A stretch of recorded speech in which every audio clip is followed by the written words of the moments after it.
મિત્રો, આપ જોઈ રહ્યા છો એનએન ન્યૂઝ. છું એન્કર અર્પિતા પટેલ. હવે જોઈએ અગત્યના સમાચાર. એસઓજી ટીમના માણસો શહેર વિસ્તારમાં પેટ્રોલિંગમાં હતા તે દરમિયાન એચસી જગદીશભાઈ, શાંતિભાઈ તથા પીસી સિકંદર બિસ્મિલ્લા નાઓને મળેલ બાતમીના આધારે સલાબતપુરા મોમનાવાડ ચાંદખાટકેની ચાલ પાસેથી આરોપી મોહમ્મદ સાદિક ઉર્ફે ચમડા સન ઓફ ઇસ્માઇલને પકડી પાડ્યો હતો.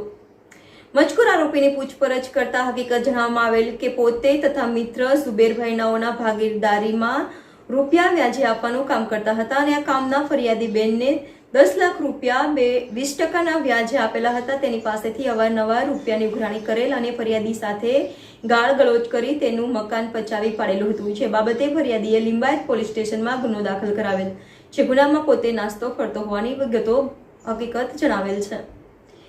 NN news Surat. દર્શક મિત્રો, તમારી આસપાસ બની રહેલી અવનવી ઘટનાઓ વિશે જાણવા માટે એનએન ન્યૂઝને લાઇક કરો, શેર કરો, સબસ્ક્રાઇબ કરો અને બેલ આઇકન પ્રેસ કરો, જેથી આપને નોટિફિકેશન્સ મળતી રહે.